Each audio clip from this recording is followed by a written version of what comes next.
하나님의 말씀, 주보에는 출애굽기 3장 전체로 나와 있습니다.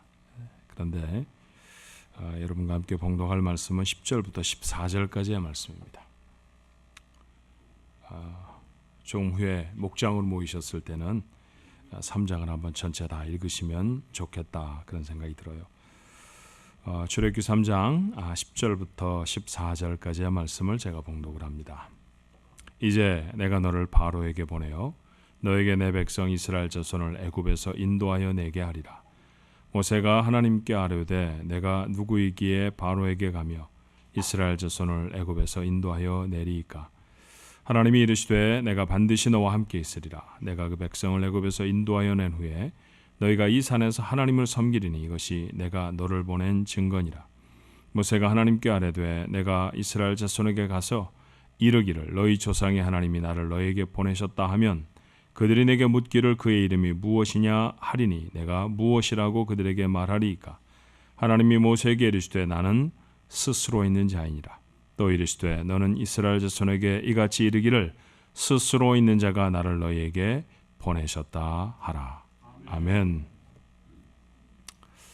오늘은 아주 날씨가 좋으네요, 그죠? 너무 아름다운 경치가 있어서 교회 오는 길이 즐거웠습니다. 자, 옆에 분들하고 같이 한번 인사하실까요? 그래도 당신을 만나니 더 즐겁습니다. 한번 인사하십시다. 예.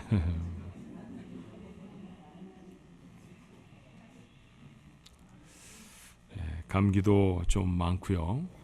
그리고 분주한 일들도 좀 있고 건강 조심하시기 바랍니다. 하나님이 여러분에게 건강의 은혜를 주시기를 바랍니다. 성경은 아주 거대한 인명사전 같아요.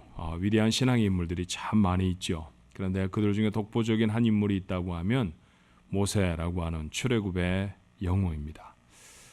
오늘은 모세가 우리에게 전해주는 모세의 레슨이 어떤 것인지 함께 나누면서 지난 1년 동안 하나님의 말씀을 통해서 우리의 마음에 치유가 있기를 바랬는데 그 중에 놓치지 않고 다시 담아야 할 말씀들을 좀 정리해보는 시간이 되려고 합니다. 참 위대한 인물이지만 모세는, 그런데 오늘 본문에서 만나는 모세는 좀 다르다라는 느낌이 들지 않으세요? 자, 차근차근 살펴보면 이렇습니다. 지금 모세의 나이는 80세입니다. 사는 곳은 어딜까요? 미디안 광야입니다. 뭐 하며 살까요? 목동입니다. 광야에서 소 양치면서 살아가는 80세 노인, 이것이 바로 모세의 현재의 모습입니다. 그런데 40년 전에 그는 누구였나요? 그는 이집트의 왕자였죠. 궁궐에 살았고 크고 작은 국가 행사를 주관했습니다. 특별히 건축물을 만드는 일에 아주 탁월한 능력을 발휘했어요. 지금도 발굴되어지는 이집트의 큰 도시들에는 모세가 지었다라고 하는 기초석이 놓여있는 건물들이 즐비합니다. 그런데 지금 80세가 되어져 있는 모세에게 이와 같은 사실은 그저 옛 이야기일 뿐이죠. 그는 늙었고 가진 것도 없습니다. 그런 그에게 하나님이 그를 찾아가셔서 말도 안 되는 미션을 맡기세요. 10절의 말씀이었죠. 이제 내가 너를 바로에게 보내요. 너에게 내 백성 이스라엘 자손을 애굽에서 인도하여 내게 하리라. 자, 이런 미션을 모세가 받았을 때 모세의 마음은 어땠을까요? 모세의 감정은요? 뚫듯이 기뻤을까요? 이제 드디어 일어설 기회가 왔다라고 환호했겠습니까? 아니었습니다. 그는 못한다고 했습니다. 하나님의 일을 하면서 가장 크게 방해가 되는 건 여러분 뭘까요? 어떤 것이 여러분이 거룩한 일을 하려고 할 때 여러분의 삶 속에 방해가 되던가요? 제 개인적인 경험을 보면 자만이나 교만입니다. 잘났다고 하면 꼭 실패하더라고요. 내가 뭘 좀 하지 그런 생각 들면 잘 안 되는 경우가 대부분이었습니다. 그러니 자만과 교만은 하나님의 일을 방해하는 아마 첫 번째 걸림돌일 것입니다. 그런데 그 반대, 겸손이죠. 그 겸손이 지나쳐서 자기 비하나 열등의식이 된다고 하면 이것을 가지고도 하나님의 일을 제대로 할 수는 없습니다. 하나님이 원하시는 모습이 아니라는 거죠. 40년 전 모세는 자기를 믿었습니다. 못할 것이 없었죠. 이집트의 왕자였으니 무엇이 그 앞에 거침돌이 됐겠습니까? 앞을 막는 것이 있다고 하면 살인도 마다하지 않았던 사람이 모세였습니다. 그런데 광야로 도망을 와서 40년을 살면서 자기를 믿었던 과신과 교만이 다 깨어져 버렸습니다. 그래서 더 인생이 깊어졌을까요? 문제가 생겼죠. 병에 걸려버린 겁니다. 무슨 병일까요? 열등감이라고 하는 병입니다. 왜 이런 일이 생기게 되었는지 우리가 추적해 볼 수 있는데 아마도 그것은 광야의 쓰라린 삶 때문이었을 것 같습니다. 그곳에서는 그를 이집트의 왕자로 알아주는 사람이 아무도 없습니다. 주변 국가가 주목할 만한 어떤 일도 할 수가 없었죠. 양의 털을 깎고 짐승의 오물을 치우는 데에는 왕실 전속 박사들의 가르침이 아무 소용이 없었어요. 그는 그 전에 비하면 아무것도 할 수 없는 사람이 되어져 버렸습니다. 오늘 이 모세가 우리에게 가르쳐주는 레슨을 특별히 들어 여러분과 함께 다시 나누고 싶은 것은 우리 이민자들이 고질적으로 앓고 있는 병이 바로 이 열등감이라고 생각하기 때문이에요. 이 모세의 모습은 이민을 와서 살아가는 우리의 모습과 참 비슷하다는 생각이 들지 않으세요? 한국, 우리의 고향에 있을 때 우리에게 중요한 것들이 참 많았습니다. 어떤 것이 중요하나요? 학벌, 경력, 인맥 뭐 이런 거 참 중요하잖아요. 유명한 학교를 졸업하면 인생의 절반은 그럭저럭 묻어갑니다. 학교 졸업한 지 30년이 돼도 어느 학교 출신 그렇게 말하잖아요. 그죠? 동창생들, 졸업생들 만나면 한 번도 학교에서 얼굴을 보지 못했는데 같은 학교 출신이라고 하는 점 때문에 그를 도와주고 그를 이끌어주는 관례가 한국에 있습니다. 여기에 제법 알려진 일을 좀 감당을 하면 평생 그 칭호로 불려집니다. 예를 들면 정부 부처의 국장 정도 지내면요, 한 3년밖에 국장하지 않아도 평생의 국장님이라고 불려지더라고요. 그렇죠? 예. 우리 그런 호칭을 참 좋아하고 그런 호칭으로 자신을 존중해 준다고 생각하는 그런 문화 속에 살기도 했죠. 친척이 누구고 고향의 선후배가 누구며 또 학교 동창은 또 누구인가 하는 것이죠. 그래서 경찰서에 잡혀간 사람들이 주로 뭐라고 한다고요? 내가 누군 줄 알아? 뭐 이런 얘기죠. Do you know who I am? 뭐 이런 데죠. 예. 내가 누군 줄 아느냐? 내가 누구의 끈을 가지고 있는 줄 아느냐? 내가 누구와 친구인 줄 아느냐? 내가 어떤 학교 출신인 줄 아느냐? 이게 우리를 결정지었던 사회 속에 살아왔었습니다. 그렇게 인맥에 기대기도 하고 부탁도 하고 누군가를 돌봐주기도 하면서 살았죠. 그러다 보니 미국에 왔어요. 한국에서의 학벌 뭐가 되든가요? 무학이 되어져 버립니다. 학교 안 다니거나 별로 차이가 없는 사람으로 전락해 버렸어요. 우리의 경력 아무런 힘도 발휘하지 못합니다. 아는 사람도 없습니다. 아니, 아는 사람이 좀 있다 해도요, 그만한 사람들, 그만한 형편의 상황들입니다. 모두가 다 알아주는 일을 번듯하게 할 수도 없죠. 노동이라고 할 수밖에 없는 그런 일들을 하며 삽니다. 아마 수없이 되뇌이는 말들이 여러분의 뇌리에 있을 거예요. 내가 이러려고 미국에 왔나? 내가 이렇게 살려고 미국에서 사는 건가? 그렇죠. 그렇게 10년, 20년을 살고 나면 더 이상은 아무것도 할 수 없는 사람인 것처럼 느껴지기도 해요. 그래서 애들은 그렇게 살아서는 안 되니까 이를 꼭 악물고 공부를 시킵니다. 미국 사람들이 뭐라고 하든지 우리는 여전히 아이들에게 어디 가라고 합니까? 교회 가라고 합니까? 좋은 대학 가라고 합니다. 그렇죠? 좋은 대학을 가야 합니다. 고집스러워지기도 했습니다. 그렇지 않아도 삶이 비관스러운데 누가 내 말에 반대를 하면 나를 무시하는 것 같아 견딜 수가 없지요. 내가 이런 일 한다고 날 무시하는 거야? 내가 왕년에 무슨 일 했는지 알아? 학교도 제대로 안 나온 게, 공부도 나보다 못한 게, 그런 생각이 우리 속에서 마치 여름이 되어지면 튀어나오는 두더지처럼 기어나오고 우리의 마음밭을 엉망으로 만들어버리는 경우가 얼마나 많은지 몰라요. 인간관계가 비뚤어지죠. 교회고 한인회고 무슨 협회고 간에 다툼이 가득합니다. 싸움이 없는 협회, 싸움이 없는 교회 찾아보기가 정말로 힘들죠. 모세가 살았던 광야의 삶, 3500년을 지나 다시 재현해 살아가는 모습이죠. 자, 하나님이 이렇게 주저앉은 모세에게 찾아가셨습니다. 출애굽기 3장 2절의 말씀에 보니까 여호와의 사자가 떨기나무 가운데로부터 나오는 불꽃 안에서 그에게 나타나시니라. 주목할 만한 한 가지 사실이 뭔가요? 모세가 하나님을 찾아 나선 것이 아니었다는 거예요. 상처받고 열등감 속에 떨어져 버렸던 모세가 하나님, 제 마음을 회복시켜 주세요. 제가 이대로 살 수가 없습니다라고 하나님 찾아 나선 것이 아니라 그렇게 주저앉아 난 못해, 아무것도 할 수 없어, 내가 뭐라고 라고 되뇌이는 바로 그 모세에게 하나님이 찾아가셨습니다. 하나님이 불이 붙었지만 타지 않는 신기한 나무를 사용하셔서 모세를 부르십니다. 그렇게 모세를 부르셔서 그를 치유하기 시작하세요. 하나님이 사용하신 방법은 모세의 마음속에 잠재되어져 있는 열등의식을 하나님과의 대화를 통해 드러내시는 것이었습니다. 여러분, 이게 드러나야, 수면 위로 올라와야 내가 어떤 형편에 있는지, 내가 어떤 문제 속에 있는지, 내가 얼마나 나약해져 버렸는지를 내가 알아야 고쳐집니다. 그때부터 치유가 시작될 수 있습니다. 자, 모세가 확인해야 할 자기의 문제는 무엇이었을까요? 그 첫 번째는 자기 상실감이었습니다. 11절의 말씀에 모세가 하나님께 말하죠. 내가 누구이기에 바로에게 가며 이스라엘 자손을 애굽에서 인도하여 내리까? 내가 누굽니까? 자기 자신을 모르겠다는 거예요. 사실은 족보로 따지면 지금 애굽의 왕은 자기 조카뻘입니다. 그래, 왕의 삼촌으로 갈 수도 있잖아요. 한때 그 나라의 왕자였던 신분도 있지 않았습니까? 자, 되뇌어서 생각하자면 얼마든지 있을 수 있는데 모세는 자기가 누군지도 도대체 알 수가 없다는 거예요. 맞습니다. 열등감에 사로잡혀 버리면 자기의 정체성을 잃어버립니다. 나는 정말 누구일까요? 애굽의 왕자일까요? 아니면 소 젖을 짜는 목동일까요? 두 번째, 모세의 마음에 들었던 상처와 문제는 불신의 문제이죠.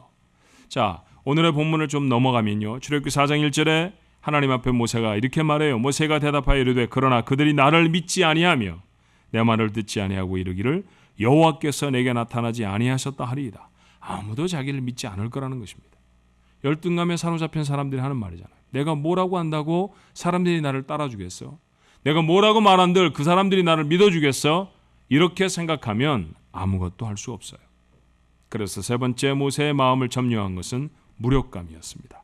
출애굽기 4장 10절에 모세가 여호와께 아뢰되 오 주여, 나는 본래 말을 잘하지 못하는 자니이다. 주께서 주의 종에게 명령하신 후에도 역시 그러하니 나는 입이 뻣뻣하고 혀가 둔한 자니이다. 그 유명한 모세의 고백이죠. 난 말을 잘 못합니다. 정말일까요? 정말 모세는 말 잘 못하는 사람입니까? 자, 아니라는 사실을 우리가 한번 밝혀보십시다. 40년 전에 그런 말을 퍽 잘하는 사람이었죠. 이후에 이스라엘 백성들을 모아놓고 스데반이라고 하는 이스라엘의 역사에 통달한 집사님 한 분이 그에 관해 이렇게 증거합니다. 사도행전 7장 22절에 모세가 애굽 사람의 모든 지혜를 배워 그의 말과 하는 일이 능하더라. 말 잘하는 사람이었다는 것이죠. 애굽의 최고 학부 나온 사람입니다. 말에 막힘이 없는 사람이에요. 자, 구약 성경의 맨 첫 번째 5권은 모세의 기록이라고 해서 모세 오경은 그러지 않습니까? 창세기, 출애굽기, 레위기, 민수기, 신명기 말입니다. 창세기를 떼어내고 나머지 4권의 책에서 주로 빈번하게 등장하는 인물은 모세이고요. 모세가 사람들에게 무엇이라고 말했는지를 기록하고 증거합니다. 막힘이 있었나요? 없었습니다. 청산유수입니다. 바로 앞에 설 때에도 이스라엘 백성을 이끌 때에도 그는 말에 부족함이 없었던 사람이었죠. 그런데 여러분, 그럼 왜 이렇게 말하고 있을까요? 열등감에 사로잡혀 있기 때문입니다. 열등감에 사로잡혀 있으면 그가 어떤 능력을 가지고 있는지 돌아볼 수 없어요. 무엇을 잘하는지 생각할 수가 없다는 것이죠. 아무것도 할 수 없다고 주저앉아 버렸습니다. 그렇게 그는 아주 작은 사람이 되어져 버렸어요. 과소평가하는 것이죠. 출애굽기 4장 13절의 말씀에 모세가 이르되 오 주여, 보낼 만한 자를 보내소서. 이제는 아예 하나님 앞에 사정을 하고 듭니다. 하나님, 저는 이 일에 쓰임 받을 만한 사람이 아닙니다. 겸손해서 드리는 말씀이 아니잖아요. 저는 문맥을 살펴보면 열등감에 사로잡혀 못하겠다는 얘기 아닙니까? 열등감은 하나님의 말씀에 대한 불순종으로 이어집니다. 못할 거라는 거죠. 지금 이 일을 주장하시는 분이 하나님이시고 그 앞에 도구로 사용되어지는 게 자신이라는 사실을 그는 잊어버립니다. 하나님이 아무것도 이루시지 못할 것이라고 하는 자기를 너무 과소하게 평가하다 보면 하나님이 하실 일들에 대한 불신으로 이어지게 됩니다. 웨스트민스터 교회를 섬겼던 마틴 로이드 존스 목사님은 영적 침체를 이렇게 갈파해요. 하나님과 무슨 문제가 생긴 상태, something wrong이라는 거죠. 하나님하고 무슨 문제가 생긴 상태를 영적 침체라고 정의합니다. 하나님의 말씀에 순종하지 않는 것, 그것은 하나님과의 사이에 생긴 영적 침체의 모습이죠. 결국 뭘 우리에게 교훈하는 걸까요? 영적 침체, 열등감에서부터 올 수 있다라는 사실입니다. 시급히 회복해야 할 문제입니다. 자, 사실 저는 이 비슷한 말씀을 제가 이 말씀 사역을 시작하는 올해 1월에 여러분에게 드렸었습니다.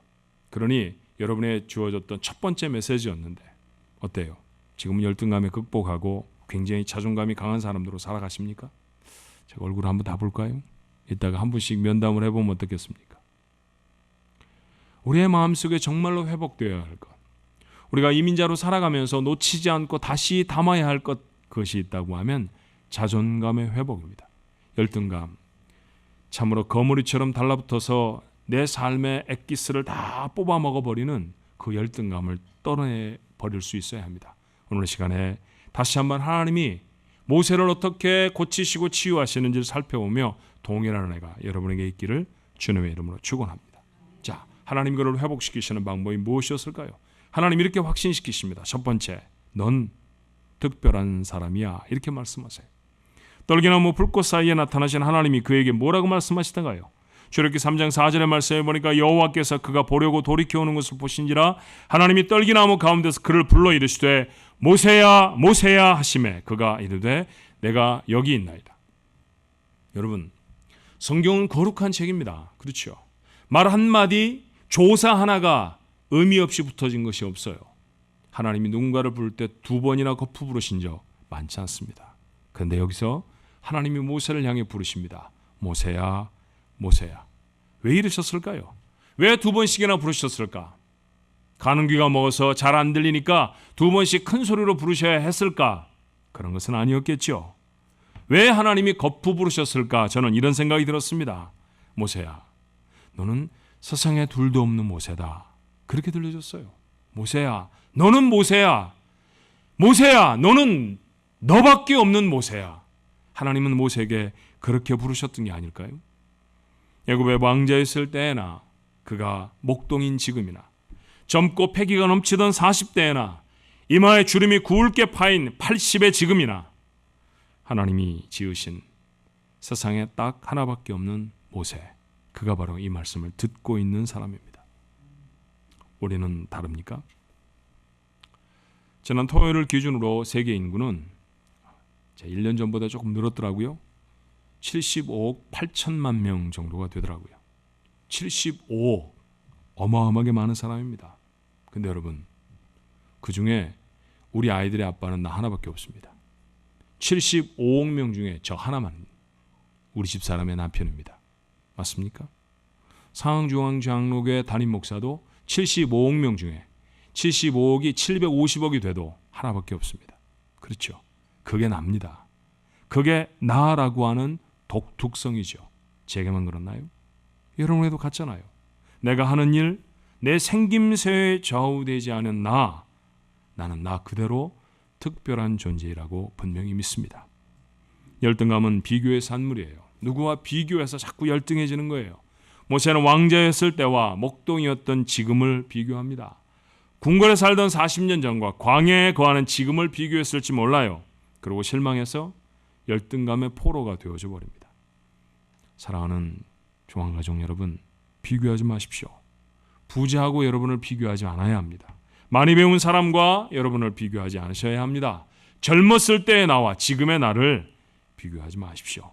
세상은 자꾸 비교하고 경쟁하게 만들어내지만 하나님은 있는 그대로의 내가 귀하다고 하시는 줄로 믿습니다.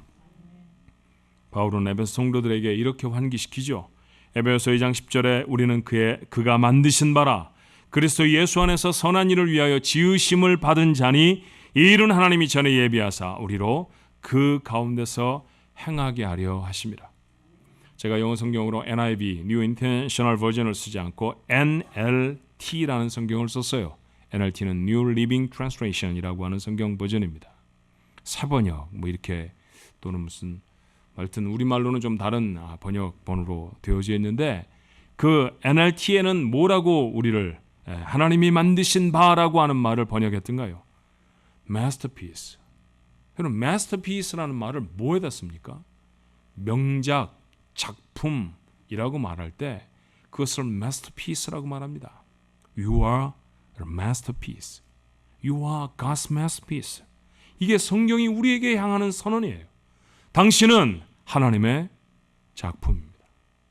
당신은 이 세상에 둘도 없는 하나님의 명품입니다. 여러분, 비싼 돈을 주고 명품 옷을 걸쳐야 명품이 되는 게 아닙니다. 세상에 말하는 학벌을 내 삶 속에 담고, 그리고 세상 사람들이 눈여겨 보아주는 어떤 물건으로 나를 치장해야 그때부터 내 삶이 존귀하고 고귀해지는 게 결코 아닙니다. 나는 있는 그대로, 내 모습 그대로 하나님의 작품인 줄로 믿습니다. 이 사실이 모세에게만 전해진 사실이 아니라는 것을 기억할 필요가 있어요. 오늘 이 자리에서 말씀을 나눈 여러분 모두가 하나님이 만드신 세상에 둘도 없는 작품인 줄로 믿습니다. 모세에게 하셨던 하나님의 두 번째 메시지는 내가 너와 함께한다라는 것이었죠. 출애굽기 3장 12절의 말씀에 하나님이 이르시되 내가 반드시 너와 함께 있으리라. 내가 그 백성을 애굽에서 인도하여 낸 후에 너희가 이 산에서 하나님을 섬기리니 이것이 내가 너를 보낸 증거니라. 함께 하시는 하나님, 그 하나님을 모세에게 다시 한번 하나님은 이렇게 소개하세요. 14절에 가장 성경 중에 유명한 말씀 중에 하나입니다. 하나님이 모세에게 이르시되 나는 스스로 있는 자니라. 스스로 있는 자, 조금 철학적인 의미로 들려지지만 영어 성경은 의외로 단순합니다. I am who I am. I am who I am. 한 성경학자의 말처럼 이것은 하나님이 우리에게 주신 백지 수표예요. I am 뒤에 네가 쓰고 싶은 무엇라도 쓰면 나는 그대로 될 거다 라고 하는 약속의 말씀이라는 거죠. 오늘 우리가 불렀던 찬송처럼 다윗은 그 뒤에 뭐라고 썼을까요? 시편 18편 2절에 그는 이렇게 씁니다. 여호와는 나의 반석이시오, 나의 요새시오, 나를 건지시는 이시오, 나의 하나님이시오, 내가 그 안에 피할 나의 바위시오, 나의 방패시오, 나의 구원의 뿌리시오, 나의 산성이시로다. 다윗의 인생은 위험했습니다. 안정된 것이라고 없었죠. 다윗은 그가 받아들은 백지수표에 이렇게 적습니다. 하나님은 나의 바위십니다. 하나님은 내 요새이십니다. 하나님은 내 방패이십니다. 그렇게 적었습니다. 그랬더니 하나님이 어떻게 하셨나요? 하나님은 그에게 바위가 되어주셨고 하나님은 그에게 방패가 되십니다. 하나님이 우리에게 같이 계시며 네가 적는 그대로 나는 너와 함께 할 거다 약속하십니다.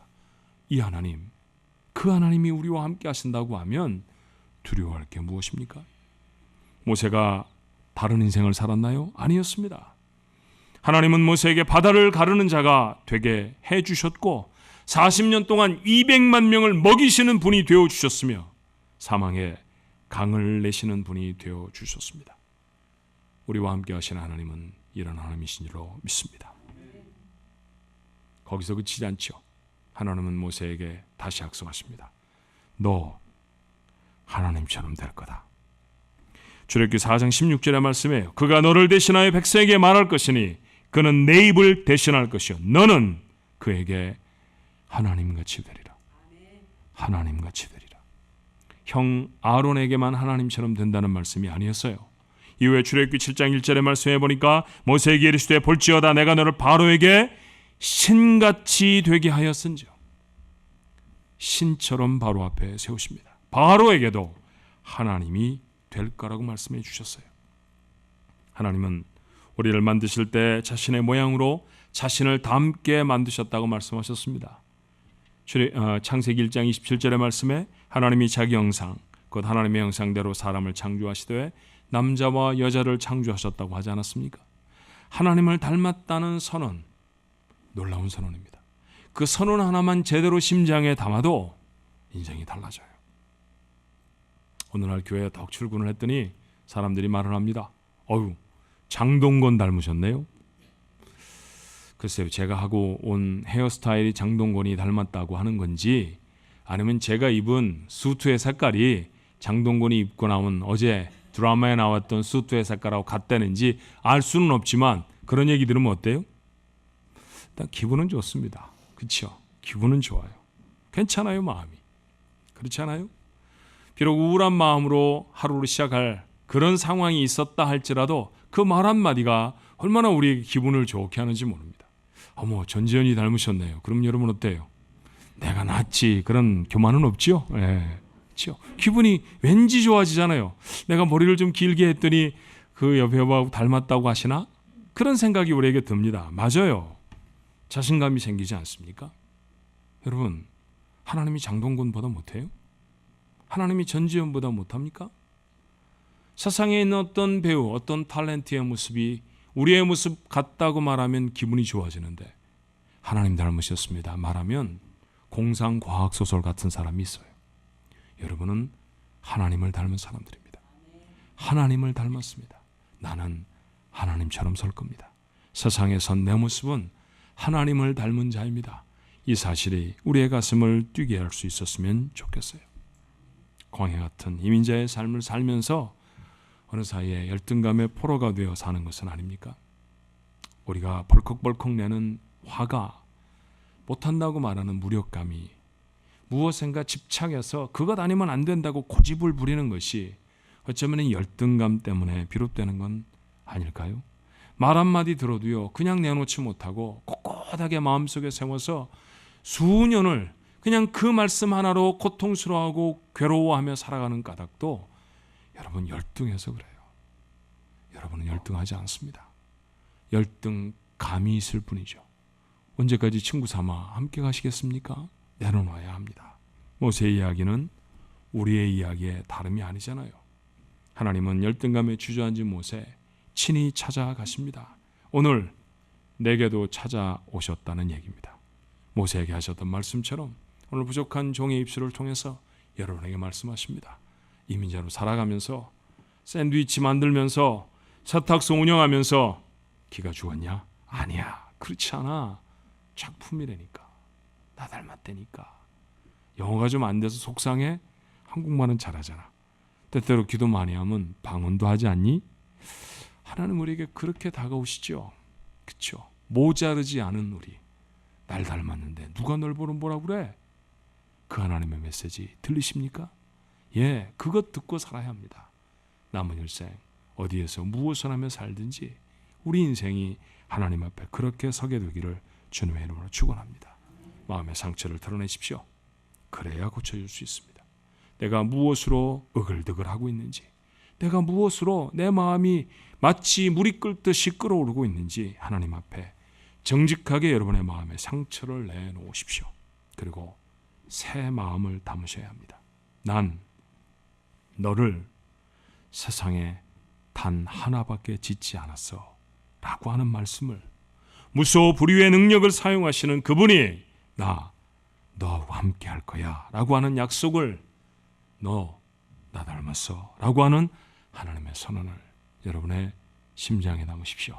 이후에 여러분의 삶이 이전과는 비교도 되지 않을 정도로 자신감이 넘치고 힘있고 활력 있는 삶이 되어지시기를 주님의 이름으로 축원합니다.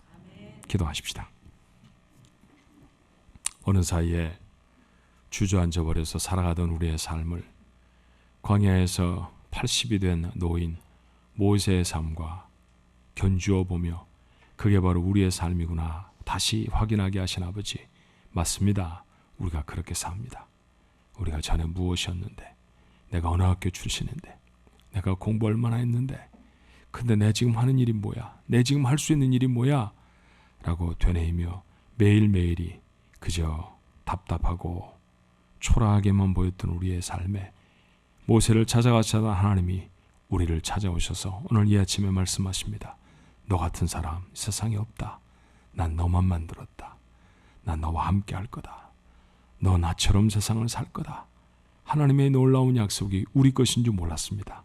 우리 것으로 마음에 담습니다. 열등감 벗어버리게 하옵소서. 활기 있고 힘 있는 자들 되어지게 주님 축복해 주시옵소서. 세상의 나를 향해 무엇라 해도 하나님이 내게 하신 말씀보다 크지 않습니다. 그 말씀 붙들고 힘있고 자신감 있게 세상을 살아가는 하나님의 사람들, 우리 가족들 모두가 되어지도록 축복해 주옵소서. 예수님 이름으로 기도하옵나이다. 아멘.